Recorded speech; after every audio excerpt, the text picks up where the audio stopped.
നമസ്കാരം. നമ്മൾ spiritual anatomy session തുടരുകയാണ്. അപ്പം സ്പിരിച്വൽ അനാറ്റമി സെഷൻ ചാലു കറേ നമ്മൾ കണ്ടിന്യൂ ചെയ്തുകൊണ്ടിരിക്കുകയാണ്. അപ്പോൾ നമ്മൾ സ്പിരിച്വൽ അനാറ്റമിയിൽ ഇപ്പോൾ 9th ചക്രയിലാണ് എത്തിയിരിക്കുന്നത്. കഴിഞ്ഞ തവണ നമ്മൾ ഒന്ന് റിവിഷൻ നടത്തി.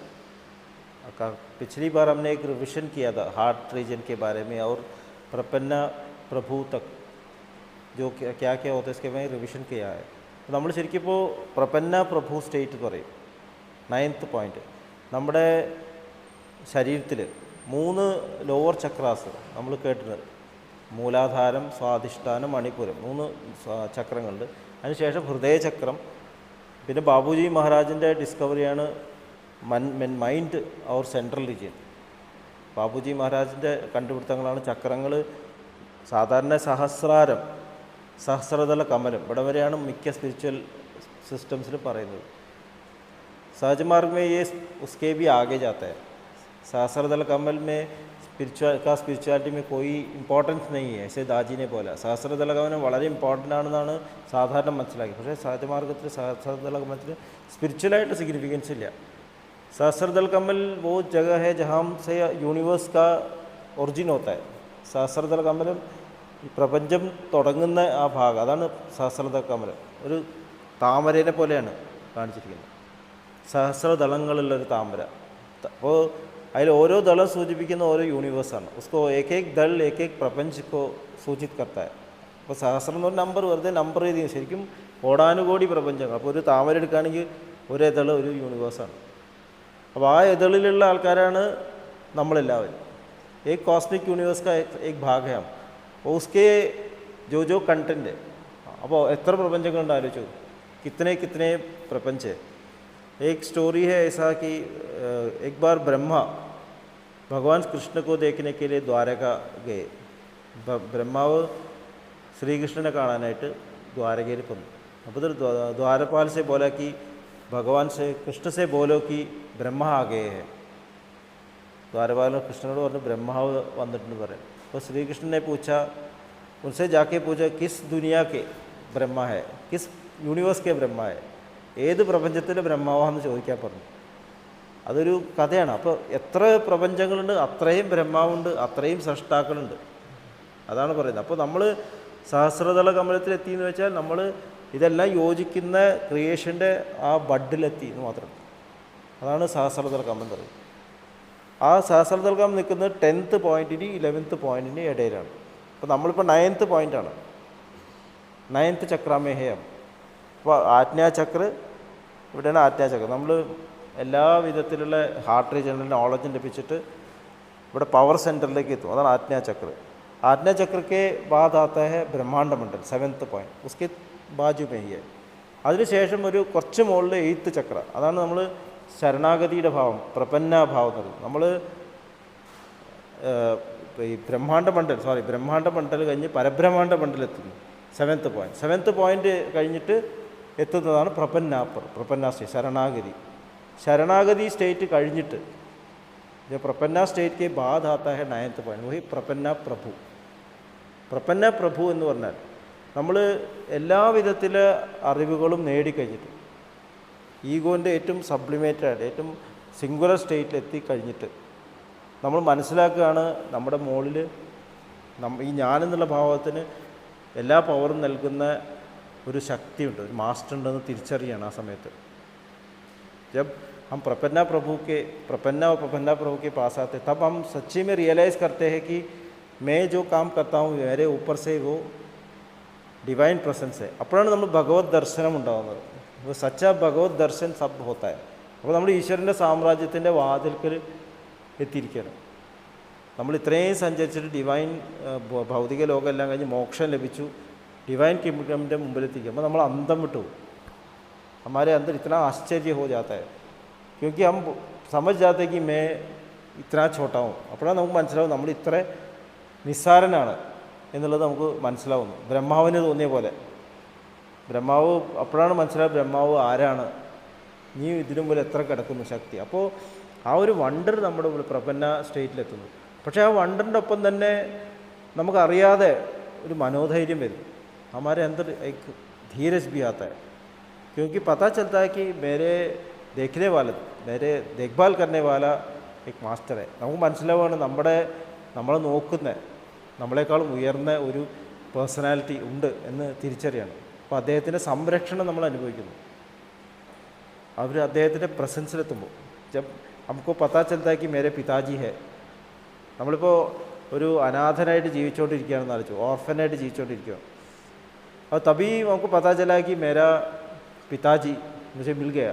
അപ്പോൾ നമ്മുടെ ഉള്ളിലൊരു സന്തോഷം ഉണ്ടാവില്ലേ, നമ്മളൊരു ആനന്ദം ഉണ്ടാവില്ലേ. യഹി സ്റ്റേറ്റ് ആ ജാता है कि मेरा देखभाल करने वाला मास्टर है. അപ്പോൾ हमारे अंदर से डर चला जाता है, നമ്മുടെ ഉള്ളിൽ ഭയം ഇല്ലാതെയാണ്. അതുകൊണ്ടാണ് അതിനെ വാട്ടർ പോയിൻ്റായിട്ട് പറയുന്നത്. കറേജ്, വെള്ളത്തിൻ്റെ സ്വഭാവമാണ്, വാട്ടറിൻ്റെ സ്വഭാവമാണ് കറേജ്. കാരണം വെള്ളം ഒരു ഡാമിൽ കൂട്ടി വെച്ചാൽ എന്തൊരു ശക്തിയായിരിക്കും, ഏറ്റവും പവർഫുൾ സാധനമാണ് വെള്ളം. അതുമാതിരി ഭയങ്കര റിഫ്രഷ്ഡ്, വെള്ളം തണുപ്പ് നൽകുന്നു. അപ്പോൾ ആ ധൈര്യം നമ്മുടെ അടുത്ത് വരുന്ന ആൾക്കാർക്കൊക്കെ ആ കുളിർമ അനുഭവിക്കുന്നു. കാരണം ശാന്തനായിട്ട് ധൈര്യവാനായിട്ട് ഒരാളായിട്ട് മാറുന്നു പ്രഭു സ്റ്റേറ്റിലെത്തുമ്പോൾ. അപ്പോൾ ഈ ഒരു അവസ്ഥ നമ്മൾ മാസ്റ്ററുടെ പ്രസൻസിലെത്തിയിട്ട് അതേ സമയം തന്നെ ക്രമേണ നമ്മൾ മാസ്റ്ററുടെ സ്വഭാവങ്ങൾ കൈവരിക്കാൻ തുടങ്ങും. हम मास्टर के दरबार में आते हैं, हमारे पिताजी के दरबार में आते हैं, धीरे धीरे हम पिताजी का स्वभाव हमको आने लगता है. നമുക്ക് പതുക്കെ പതുക്കെ ഈശ്വര സ്വഭാവം വരാൻ, ദിവ്യ സ്വഭാവം, ഡിവൈൻ സ്വഭാവം വരാൻ തുടങ്ങും. അതാണ് പ്രപന്ന പ്രഭു. ചിലപ്പോൾ തോന്നുന്നു ഞാൻ വെറും ശരണാഗതനായിട്ട്, ചിലപ്പോൾ തോന്നുന്നു ഞാൻ പ്രഭുവാണ്. നമ്മളിപ്പോൾ അവിടെ എത്തിയിട്ട് നമ്മുടെ ഫാമിലി അരിച്ചു പോകും. നമുക്ക് എല്ലാ സമ്പത്തിൻ്റെയും നമുക്ക് സ്വാതന്ത്ര്യം അനുഭവിക്കാൻ തുടങ്ങി. അച്ഛൻ്റെ എല്ലാ ഫെസിലിറ്റിയും നമുക്ക് അനുഭവിക്കാം. അപ്പോൾ നമുക്കുള്ളൊരു ധൈര്യം വരും. അതേസമയം അഹന്ത വരാനും സാധ്യതയുണ്ട്, ഒരു അഹംഭാവം വരാൻ സാധ്യതയുണ്ട്, ഞാൻ പവർഫുള്ളാണെന്ന്. അപ്പോൾ ഇത് മാറുന്നത് എപ്പോഴാണ്? നമ്മൾ ശരണാഗതനാകും, അദ്ദേഹം പറഞ്ഞ് കേൾക്കണം എന്ന് മനസ്സിലാവുമ്പോഴാണ്. അപ്പോൾ ഇത് രണ്ടും ഓൾട്ടർനേറ്റ് ചെയ്ത് വരും. നമുക്ക് ധൈര്യം വേണം, അതേസമയം സമർപ്പണ ബോധവും വേണം. പിന്നെ വേറെന്താണ് ഒരു സ്വഭാവം ഉണ്ടാകുന്നത്? दूसरा एक ऐसा कैरेक्टर आता कि अभी तक हमको सेलेक्ट करना पड़ता था, मुझे क्या क्या करना है इस दुनिया में, ये करना है, वो करना है, सब कुछ करना है. നമുക്ക് സ്വന്തം ജീവിക്കുന്ന കാര്യം എന്നല്ല, നമ്മൾ ഭൗതികമായിട്ട് കമ്പയർ ചെയ്യാം.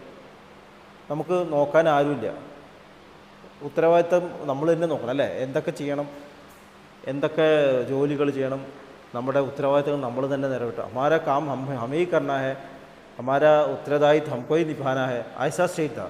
अभी एकदम पता चला कि डरने की कोई चीज़ नहीं, क्योंकि हमारा चॉइसेस वे दिखाएंगे, मुझे बस काम करना है, वो हमारे देखभाल करें. നമുക്ക് മനസ്സിലാവുന്നു എനിക്ക് ചോയ്സിൻ്റെ ആവശ്യമില്ല, ഞാൻ പണിയെടുത്താൽ മതി, അദ്ദേഹം പറയും അല്ലേ. ഇപ്പം നമ്മളൊരു അത്രയും സിൻസിയറായിട്ടുള്ള ജോലി പറയാൻ, ഞാൻ എൻ്റെ ജോലി ചെയ്യുന്നു, ആ ഓർഡർ സ്വീകരിക്കുന്നു, അദ്ദേഹത്തിൻ്റെ സ്വീകരിക്കും. കാരണം നമുക്ക് മനസ്സിലാവണം ആ ഓർഡറാണ് പെർഫെക്റ്റ് എന്ന്. അപ്പോൾ നമ്മുടെ ജീവിതത്തിൽ चॉइस എടുക്കേണ്ട ആവശ്യം വരാതെ വന്നു.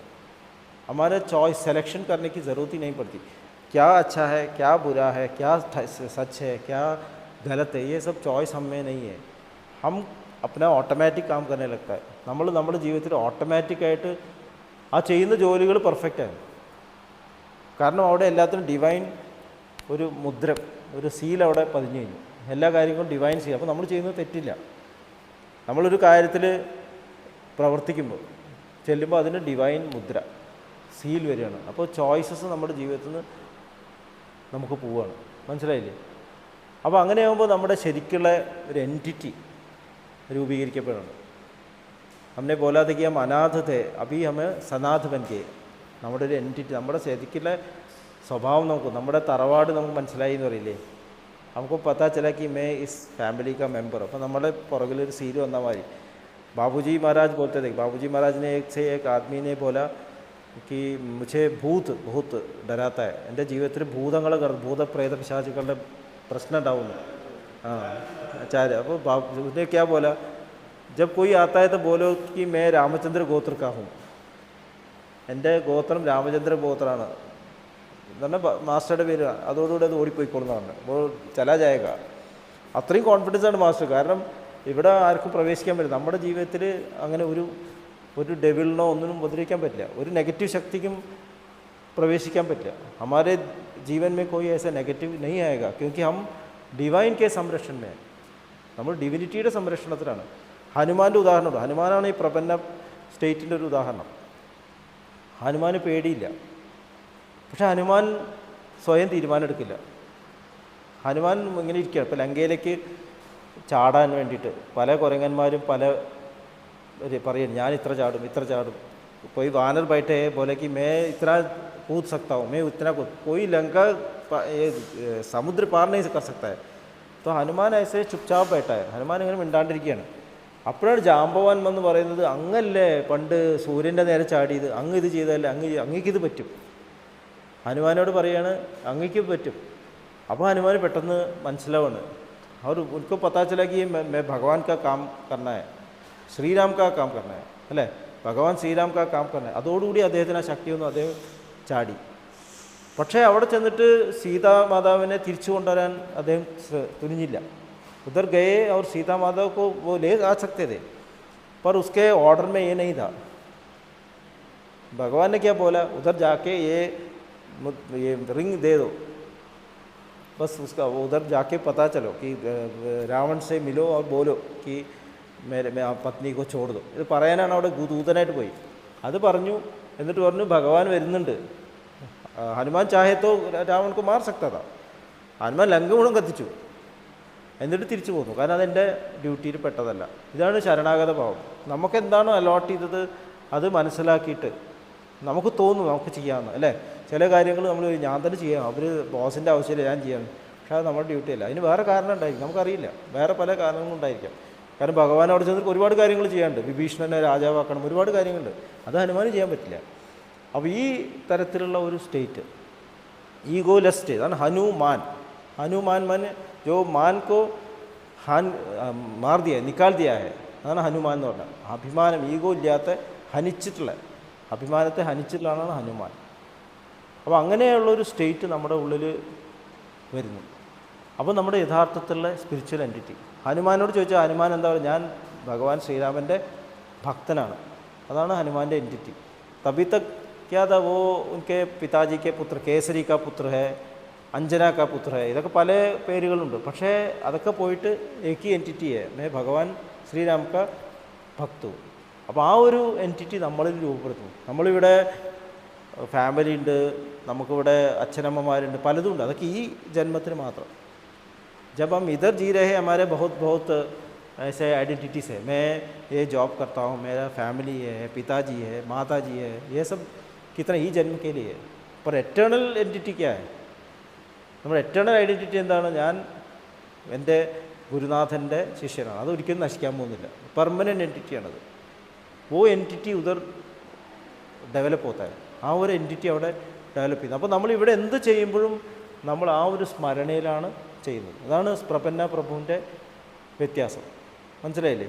അപ്പോൾ അങ്ങനെയുള്ള ഒരു വ്യക്തി ഭൂമിയിലാണ് പ്രവർത്തിക്കുന്നതെങ്കിലും അദ്ദേഹത്തിൻ്റെ പ്രവർത്തനത്തിൻ്റെ വ്യാപ്തി വലുതായിരിക്കും. जब ऐसा एक एंटिटी ऐसे रूपीकृत होता है, उसका काम इधर ही नहीं होता है, बहुत डायमेंशन में होता है. ഒരു വേറെ ഉദാഹരണം, ഇതിന് നമുക്ക് ഉദാഹരണം എടുക്കാം. രാജകുമാരൻ एक जगह में बैठा है, तभी भी जब लोग पता चलते कि ये राजकुमार है, उसका पावर कितना आता है, അല്ലേ? രാജാവിൻ്റെ പവറും ഒരു സാധാരണ വ്യക്തിയുടെ പവറും വ്യത്യാസമല്ലേ. ഇപ്പോൾ ഒരാൾ വെറുതെ ഇരിക്കുകയാണ്, നമുക്കറിയില്ല അതാ രാജാവാണെന്നറിയില്ല, പെട്ടെന്ന് എല്ലാവരും മനസ്സിലാവുന്നത് രാജാവാണെന്ന്. അപ്പോൾ എല്ലാം മാറിയില്ലേ, സിറ്റുവേഷൻ മുഴുവൻ മാറി. ആൾക്കാരെല്ലാവരും ഇങ്ങോട്ട് വരും. കാരണം പിന്നെ പുള്ളി പറയുന്നത് കേൾക്കണ്ടത്. അതുവരെ വെറും ഷർട്ടും ചുപ്പ പാൻറ് ഇട്ടൊരാൾ പെട്ടെന്ന് മനസ്സിലാവും. പതാ ചലാ एकदम पता चलता है कि ये राजा है.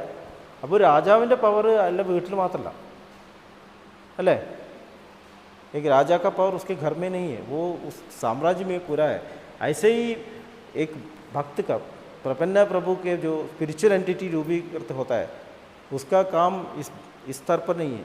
वो इस डायमेंशन में, हायर डायमेंशन में ദേവലോ ബ്രഹ്മലോ എല്ലാത്തിലും അദ്ദേഹത്തിൻ്റെ പ്രവർത്തനം ഉണ്ടാവും. എക്സ്പാൻഡ് ചെയ്യുന്നു, കോൺഷ്യസ്നസ് എക്സ്പാൻഡ് ചെയ്യുന്നു. അപ്പോൾ അങ്ങനെയുള്ള ഒരാളെ ഗൈഡ് ചെയ്യാൻ ഇവിടെയുള്ള ഗൈഡൻസ് മാത്രമല്ല, വേറെ തലങ്ങളിലുള്ള ഗൈഡ്സ് അവർ വർക്കിനെ ഹെൽപ്പ് ചെയ്യുന്നു. നമ്മളിപ്പോൾ ഗൈഡ് ചെയ്യുന്നത്, നമ്മളിപ്പോൾ കേൾക്കുന്നത് ആരാ? നമ്മുടെ നിയമങ്ങൾ, രാജ്യത്തിൻ്റെ നിയമങ്ങൾ, അത്രയല്ലേ നമുക്ക് ഗൈഡൻസ് ഉള്ളൂ. പക്ഷേ ഇങ്ങനെ ഒരു വ്യക്തിത്വത്തിനെ ഗൈഡ് ചെയ്യുന്നത് ഹയർ ഡയമെൻഷനാണ്. അപ്പോൾ ബാബുജി മഹാരാജിൻ്റെ കഥ എടുത്താൽ അറിയാം. ബാബുജി മഹാരാജ് ജബ് യാത്ര കർത്തേത്, അദ്ദേഹത്തിന് ഓട്ടോബയോഗ്രഫി ഉണ്ട്. അദ്ദേഹം യാത്ര ചെയ്യുമ്പോൾ അദ്ദേഹത്തിന് സൗത്ത് ഇന്ത്യയിൽ വരികയാണ് എന്ന് പറയുമ്പോൾ തയ്യാറാക്കുന്ന ആരാണ്? അഗസ്ത്യ മുനി അല്ലെങ്കിൽ അത്രി മുനി. ऐसे लोग इधर काम करते थे. जब बाबूजी महाराज द्वारका जाते थे तो बोलेंगे, कोई उधर का मुनि बोलेंगे कि मैं इधर सब तैयार किया है, आप आइए. നമ്മളറിയുന്നില്ല. ഭഗവാൻ കൃഷ്ണ बोलते हैं कि द्वारका जाओ, उधर का काम तुम करो. അപ്പോൾ ദ്വാരക ഈശനായിട്ടുള്ള കൃഷ്ണനാണ് പിന്നെ മാനേജ് ചെയ്യുന്നത്. മനസ്സിലായില്ലേ? അപ്പോൾ ഇവിടെയുള്ള നിയമങ്ങൾ പാലിക്കുമ്പോഴും ഗൈഡൻസ് ലഭിക്കുന്നത് സ്പിരിച്വൽ ഗൈഡ്സാണ്, ഹയർ. നമ്മൾ അറിയുന്നില്ല. അപ്പോൾ ആ ഒരു സ്റ്റേറ്റിൽ എത്തിച്ചേരുന്നു നമ്മുടെ ഒരു പ്രപന്ന പ്രഭു. അപ്പോൾ ഇത്ര കറേജ് ആത്താക്കി ഈ കാം ജറൂർ ഹോക.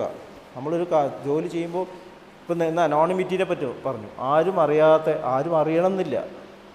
നമ്മളിവിടെ നിന്നിട്ട് ജോലി ചെയ്യുന്നു, നമ്മൾ എന്താ പറയുക സിമ്പിളായിട്ട് ചെയ്യുന്നു, പക്ഷേ അതിൻ്റെ എഫക്റ്റ് ഭയങ്കരമായിരിക്കും. പ്രത്യാഘാതങ്ങൾ വളരെ വലുതായിരിക്കും. രമണ മഹർഷിയുടെ കഥ കണ്ടോ? രമണ മഹർഷി ഇതേ തിരുവണ്ണാമല ബൈറ്റേത് ഒറ്റ സ്ഥലത്തെ, അദ്ദേഹം ലോകത്തിൽ എവിടെയും പോയിട്ടില്ല. പക്ഷേ അദ്ദേഹത്തിൻ്റെ എഫക്റ്റ് എവിടെയാണ്? തിരുവണ്ണാമലയിൽ എല്ലായിടത്തും വ്യാപിച്ചിട്ട്. കാരണം അദ്ദേഹത്തിൻ്റെ അതാണ് ഗൈഡൻസ് പറയുന്നത്. അപ്പോൾ നമ്മൾ നമ്മുടെ ജോലി, നമ്മുടെ സാധന ചെയ്യുക, നമ്മുടെ ജോലി സത്യസന്ധമായിട്ട് ചെയ്യുമ്പോൾ നമ്മുടെ ഈ പ്രവൃത്തിയുടെ റിപ്പിൾസ് എഫക്റ്റ് വരുന്നത് ലോകം മുഴുവനായിരിക്കും. എത്രയോ മഹാന്മാരെ കഥ നമ്മൾ കേട്ടിട്ടുണ്ട് ഇല്ലേ? ഒരു സ്ഥലത്ത് മാത്രം ഇരുന്നാലും അതാണ് സ്പിരിച്വൽ എൻറ്റിറ്റി രൂപീകരിക്കുമ്പോൾ ഉണ്ടാവുന്ന അത്ഭുതം. പക്ഷേ അപ്പോൾ നമ്മുടെ റെസ്പോൺസിബിലിറ്റി കൂടി. जब ऐसा एक स्टेट आता है हमारा റെസ്പോൺസിബിലിറ്റി ज़्यादा हो, क्योंकि हमको ज़्यादा अच्छा बनना चाहिए. നമ്മുടെ ക്യാരക്ടർ കൂടുതൽ ഡെവലപ്പ് ചെയ്യണം. നമ്മൾ ഇവിടെ പെരുമാറുമ്പോൾ ഈ ഒരു സത്യം മനസ്സിലാക്കിയിട്ട് പെരുമാറണം. ഞാൻ ശരിക്കും അദ്ദേഹത്തിൻ്റെ പുത്രനാണ്, അപ്പോൾ അതുപോലെ ഞാൻ പെരുമാറണം. അമ്മയെ ഘമണ്ട് नहीं आना चाहिए. അപ്പോൾ നമ്മൾ കൂടുതൽ ഹമ്പിളാവുന്നു, കൂടുതൽ ഈഗോ ഇല്ലാണ്ടാവുന്നു, കൂടുതൽ സത്യസന്ധരാകുന്നു. അങ്ങനെയാകുമ്പോൾ നമ്മൾ ഇത്രേ ട്രൂത്ത്ഫുൾ ആയെങ്കിൽ, ഇത്രേ ഹമ്പിൾ हो जाएंगे कि मेरा जो काम करता है मैं उनको रिफ्लेक्ट करना है. എൻ്റെ ഗുരുനാഥനെ റിഫ്ലക്റ്റ്, അങ്ങനെ ഡിവൈനായിട്ട് ഞാൻ പെരുമാറണം എന്ന് മനസ്സിലാവും. ഇതാണ് പ്രപന്ന പ്രഭുവിൻ്റെ സ്വഭാവം. അപ്പോൾ നമ്മളിപ്പോൾ വാട്ടർ പോയിൻ്റ്, പ്രപന്ന പ്രഭുവിൻ്റെ ക്വാളിറ്റി വെള്ളത്തിൻ്റെ പോയിൻ്റാണ്. നമ്മൾ 5 എലിമെൻസിൻ്റെ സ്വഭാവം പറഞ്ഞു. അതിൽ വാട്ടർ പോയിൻ്റ് സ്വഭാവം കറേജ്, ധൈര്യം, പിന്നെ വിനയം, ഹ്യൂമിലിറ്റി, ये सब है वाटर पॉइंट. और उसमें और जो എയർ പോയിൻ്റ് എന്ന് പറഞ്ഞാൽ എന്താണ്? ക്ലാരിറ്റിയാണ്. നമ്മുടെ പഞ്ചഭൂതങ്ങളിലൊന്നാണ് വായു. വായുവിൻ്റെ സ്വഭാവം എന്താണ്? മനസ്സിൻ്റെ ഡിസ്ക്രിമിനേഷൻ. വായു എലിമെൻറ്റിൻ്റെ മുകളിൽ കൺട്രോൾ വന്ന ആളുകൾ വളരെയധികം വിവേകബോധമുള്ളതായിരിക്കും. Bhagavad Gita may ഗുസ്സ fire, ആങ്കറാണ് fire. പക്ഷേ അതിൻ്റെ ഓപ്പോസിറ്റാണ് സ്നേഹം. സ്നേഹവും ആങ്കറും ഒന്നാണ്. അതുപോലെ ക്ലാരിറ്റി ഓഫ് മൈൻഡ്, വിവേകബോധം, ക്ലാരിറ്റി ഇല്ലാത്ത ഡെല്യൂഷനും ഒരേ പോയിൻ്റാണ്. മനസ്സിന് വിഭ്രമം, ഇത് രണ്ടും വായു ചക്രമാണ്. മനസ്സ് ബാലൻസ്ഡ് അല്ലെങ്കിൽ വിഭ്രമമായി, മാനസിക പ്രശ്നമായി. ബാലൻസ്ഡ് ആകുമ്പോൾ ക്ലാരിറ്റി. ഭഗവാനോട് അർജുനൻ പറയുന്നുണ്ട്, എന്താ? ചഞ്ചലം ഹി മനഃകൃഷ്ണ, എൻ്റെ മനസ്സാണ് ഏറ്റവും കൺട്രോൾ. വായുവിനേക്കാളും കൺട്രോൾ ചെയ്യാൻ മനസ്സ് ബുദ്ധിമുട്ടാണ്. മനക്കോ കൺട്രോൾ करना इतना डिफ़िकल्ट है, वायु से भी डिफ़िकल्ट है. അപ്പോൾ നമ്മുടെ മനസ്സ് റെഗുലേറ്റ് ചെയ്ത് ക്ലാരിറ്റി ഓഫ് മൈൻഡ് വരികയാണെങ്കിൽ വായു ചക്രത്തിൻ്റെ മുകളിൽ നമ്മൾക്ക് കൺട്രോൾ വന്നു. അപ്പോൾ അതാണ് ഇന്ന് നമ്മൾ കറേജും ക്ലാരിറ്റിയും തമ്മിലുള്ള ഹാർമണി. കറേജ് വിത്ത് ക്ലാരിറ്റി. ധൈര്യം ഉണ്ടായ പോലെ വിവേകബോധം വേണം. जब कोई इतना धैर्यवान होता है इसके मन में विवेक बोध नहीं है तो वो राक्षस बन जाएगा. ഭയങ്കര ധൈര്യമുണ്ട്, പക്ഷേ ക്ലാരിറ്റി ഇല്ല. അപ്പോൾ ചെയ്യുന്നതൊക്കെ അയാൾ തോന്നുന്നതൊക്കെ ചെയ്യും. കള്ളന്മാർക്കുണ്ട് ക്ലാരിറ്റി, എവിടെ കക്കണം, എന്ത് ചെയ്യണം. ചോറ് तो उसको भी बहुत क्लैरिटी है, पर ऐसा क्लैरिटी नहीं चाहिए हमें. क्लैरिटी ऐसा होना चाहिए कि मैं ये काम करता हूँ उसमें स्मरण में करना चाहिए. ഇതാണ് ക്ലാരിറ്റി. നമ്മൾ ഇവിടെ ചെയ്യുമ്പോഴും എന്നെ എൻ്റെ മനസ്സിലൂടെ ജീവിതത്തിലൂടെ റിഫ്ലക്റ്റ് ചെയ്യുന്നത് എൻ്റെ ഹയർ ഡയമെൻഷനാണ്. അല്ല ഇവിടുത്തെ ഈ എൻ്റെ പദവിയല്ല റിഫ്ലക്റ്റ് ചെയ്യേണ്ടത്. അപ്പോൾ ഞാൻ ഡോക്ടറാണ്, मैं एक डॉक्टर जो काम करता है, मेरा जो मेडिकल प्रोफेशन का जो आइडेंटिटी है ये नहीं रिफ्लेक्ट होना चाहिए. ഒരാൾ വരുമ്പോൾ മനസ്സിലാവണം എന്താണ്? അദ്ദേഹത്തിൻ്റെ അടുത്ത് ചെന്നപ്പോൾ എനിക്കൊരു വേറെ ഫീൽ ഉണ്ടായി. അല്ലേ? ഏത് ജോലിയായാലും, ഇപ്പോൾ പോലീസായാലും ഭരണാധികാരി ആയാലും കാർപ്പൻ്റർ ആയാലും എന്ത് ജോലിയായാലും നമ്മുടെ അടുത്ത് ചെല്ലുമ്പോൾ നമുക്ക് തോന്നണം ഇദ്ദേഹത്തിൻ്റെ അടുത്ത് ചെല്ലുമ്പോൾ എന്തോ ഒരു പ്രത്യേകത ഉണ്ട്. ആ ജോലിയല്ല, എന്തോ ആകർഷിക്കുന്നു, നമുക്ക് അതുപോലെ ആവണം എന്നൊരു തോന്നൽ. നമുക്ക് എത്ര കാർപ്പൻറ്റേഴ്സ് ഉണ്ടായിട്ടുണ്ട്, പക്ഷേ ജീസസിനെ പോലെ ഒരു കാർപ്പൻ്റർ ഉണ്ടാവും. എത്ര തേരാളികളുണ്ട്, കൃഷ്ണനെ പോലെ ഒരു തേരാളി ഉണ്ടായിട്ടുണ്ടാവും. कृष्ण जैसा एक जो सारथी है, जीसस जैसा एक कारपेंटर है, जीसस कारपेंटर थे, കബീർദാസ് एक കോബ്ലർ थे, ചെരുപ്പൂത്തിയായിരുന്നു കബീർദാസ്, ബാബുജി മഹാരാജ് ക്ലർക്കായിരുന്നു. അപ്പോൾ നമ്മൾ അങ്ങനെയാണ് നോക്കുന്നത്, ജോലിയിലല്ല അവർ റിഫ്ലക്റ്റ് ചെയ്തിട്ടുള്ള ഡയമെൻഷൻ. ഇവരാരും വലിയ വലിയ ഇതൊന്നും ആയിരുന്നില്ല, സാധാരണ ജോലിക്കാരായിരുന്നു. അപ്പോൾ ഇത് നമുക്കിന്ന് മെഡിറ്റേറ്റ് ചെയ്യാം.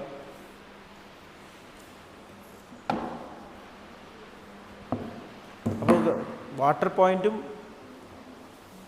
എയർ പോയിൻറ്റ് 8th ചക്ര ഞാനത് എക്സ്പ്ലെയിൻ ചെയ്യാം. അപ്പോൾ നമ്മൾ 9th പോയിൻ്റ് എന്ന് പറയുമ്പോൾ ഇത് 6th പോയിൻ്റാണ്, ഐബ്രോൻ്റെ മുകളിൽ. അവിടുന്ന് ഒരു 3 പേരിൽ ഇങ്ങനെ വെച്ചാൽ 8th പോയിൻ്റായി. 7th point, 8th. ഈ 8th പോയിൻ്റ് ഏകദേശം 4 പേരിൽ വെച്ചാൽ അത് 9th പോയിൻ്റ്. ഇവിടെ ഏകദേശം 4 പേരിൽ പോയാൽ അപ്പോൾ നമുക്ക് ഓർത്താൽ മതി, ഒരു മെഷർ ചെയ്യണ്ട.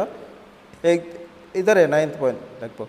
और 9th पॉइंट का जो कैरेक्टर है वो इधर से 4th पॉइंट जैसा है.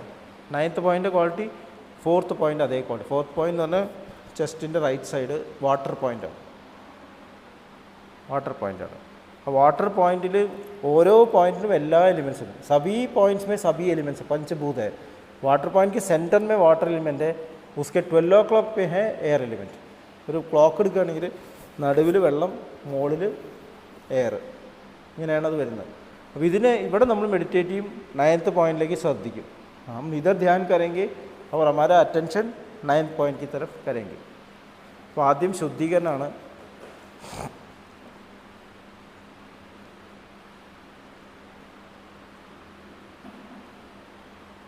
കണ്ണുകളടച്ച് ശാന്തമായിരിക്കും.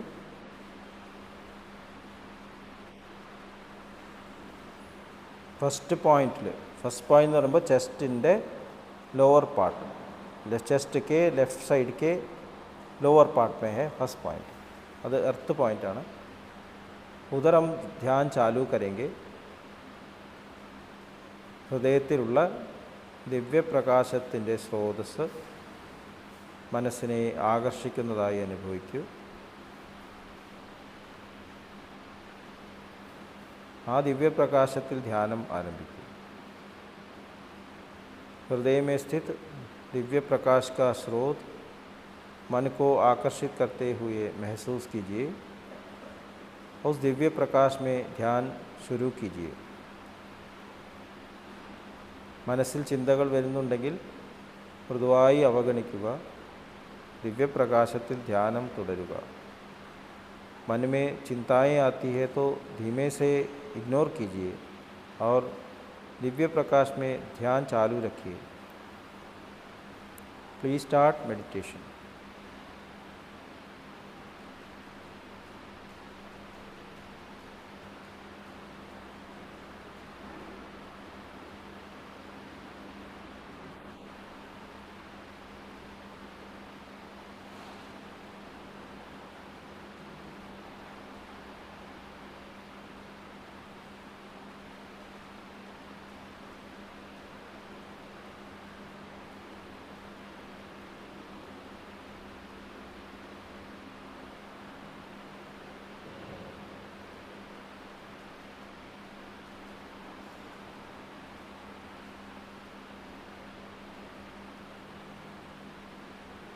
ഇനി ശ്രദ്ധ 4th पॉइंट അടുത്തേക്ക് വരൂ. अपना अटेंशन 4th पॉइंट की तरफ लाइए. 4th पॉइंट छाती के राइट साइड में अपर पार्ट में है. 4th पॉइंट ചെസ്റ്റിൻ്റെ വലത്തെ സൈഡിൽ അപ്പർ പാർട്ടിലാണ്. അവിടെ മെഡിറ്റേഷൻ ചെയ്യൂ. 4th പോയിൻറ്റിൽ നമ്മൾ ധ്യാനിക്കുമ്പോൾ 9th പോയിൻറ്റിലേക്ക് ശ്രദ്ധ തിരിക്കണം. നമ്മൾ 4th പോയിൻറ്റിലാണ് മെഡിറ്റേഷൻ ചെയ്യുന്നത്, പക്ഷേ നമ്മുടെ ശ്രദ്ധ 9th പോയിൻറ്റിലേക്ക് ആവണം. ആദ്യം ശുദ്ധീകരണമാണ്. पहले हम सफाई करेंगे. 4th पॉइंट सेंटर में वाटर एलिमेंट है. ഇത് സെൻറ്ററിൽ വാട്ടർ എലിമെൻ്റാണ്. അവിടെ ശുദ്ധീകരണം നടക്കുന്നതായി അനുഭവിക്കും. ഉദർ സഫായി ഹോ രഹി ഹൈ.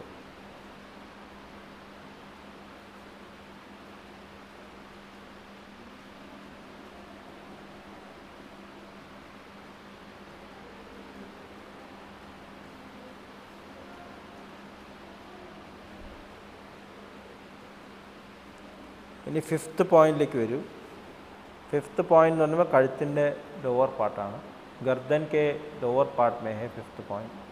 ഫിഫ്ത്ത് പോയിന്റ് വായു ചക്രമാണ്. അവിടെ 9 o'clock പൊസിഷൻ ഉണ്ട്. നമ്മളൊരു ക്ലോക്ക് എടുക്കുകയാണെങ്കിൽ അവിടെ 9 o'clock പൊസിഷനാണ് വാട്ടർ എലിമെൻറ്റ്. उधर 9 o'clock क्वेश्चन में वाटर एलिमेंट है, उधर सफाई हो रही है.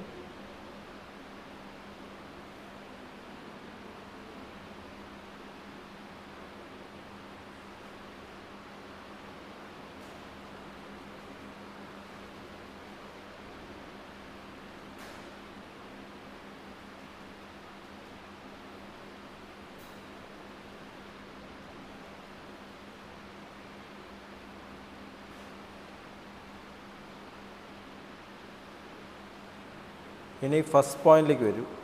First point chest lower part, left side of chest lower part. അത് എർത്ത് ചക്രയാണ്, ഭൂമി ചക്രമാണ്. അവിടെ 6 o'clock പൊസിഷൻ ഉണ്ട്. നമ്മളൊരു ക്ലോക്ക് എടുക്കുകയാണെങ്കിൽ അതിൻ്റെ 6 o'clock പൊസിഷനിലാണ് വാട്ടർ എലിമെൻറ്റ്. इसके 6 o'clock പൊസിഷൻ में വാട്ടർ എലിമെൻറ്റ് ഉദർ സഫായി ഹോ രഹി ഹെ. അവിടെ ശുദ്ധീകരണം നടക്കുന്നതായി അനുഭവിക്കും.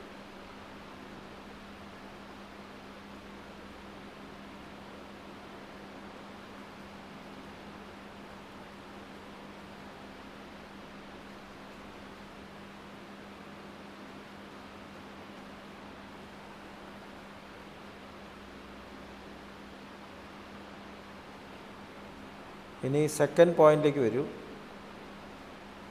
Second point right side of chest lower പാർട്ടിലാണ്. സെക്കൻഡ് പോയിന്റ് റൈറ്റ് സൈഡ് ഛാത്തി കെ ലോവർ പാർട്ട് മേ. അവിടെ 3 o'clock പൊസിഷനിലാണ് വാട്ടർ എലിമെൻറ്റ്. ഉധർ 3 o'clock പൊസിഷൻ में वाटर एलिमेंट है, उधर सफाई हो रही है.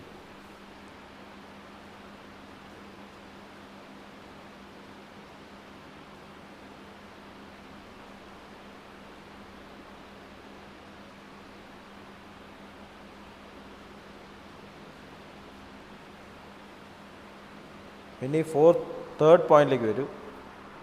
Third point left side of chest upper part. ഉദർ അഗ്നിചക്ര, അത് അഗ്നിചക്രമാണ്. അവിടെ 12 o'clock പൊസിഷനിലാണ് വാട്ടർ എലിമെൻറ്റ്. अग्निचक्र में 12 o'clock പൊസിഷൻ में വാട്ടർ എലിമെൻറ്റ് ഉദർ സഫായി ഹോ രഹി ഹെ. അവിടെ ശുദ്ധീകരണം നടക്കുന്നതായി അനുഭവിക്കും.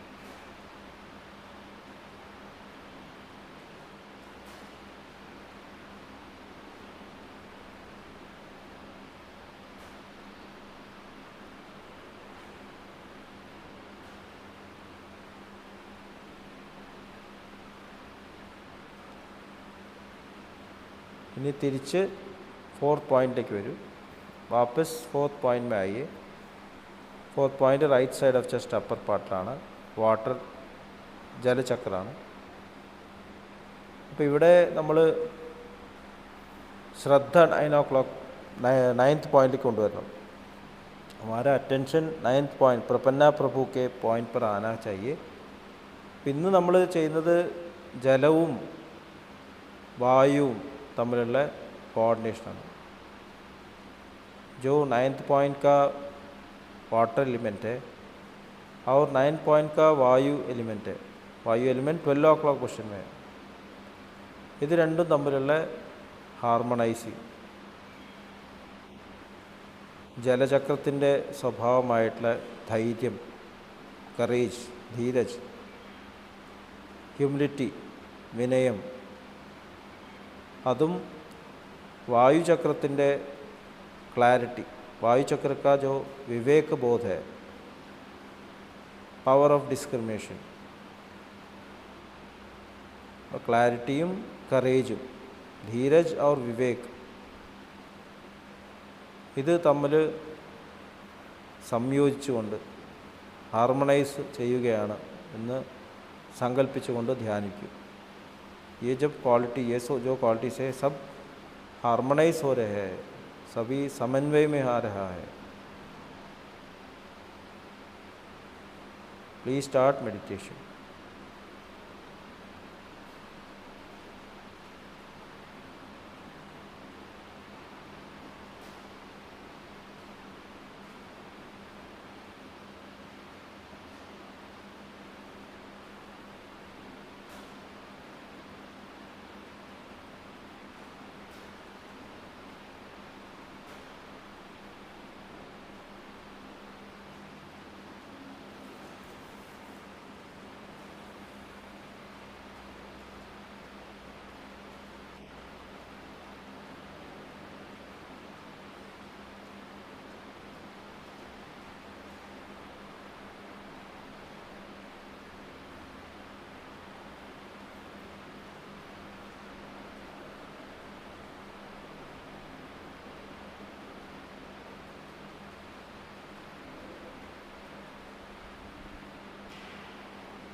ഒക്കെ മാസ്റ്ററുടെ അനുഗ്രഹത്താൽ ലഭിച്ചിട്ടുള്ള ക്വാളിറ്റീസ് അദ്ദേഹത്തിൻ്റെ സേവനത്തിന് തന്നെയായി ഉപയോഗിക്കപ്പെടും. मास्टर की कृपा से जो क्वालिटीज़ हाजिर हुए हैं उनकी सेवा में उपयुक्त होगा. ഈ ഒരു സങ്കല്പത്തിൽ പതുക്കെ കണ്ണുകൾ തുറക്കൂ. ധീമേ സേ ആങ്ക് खोलिए.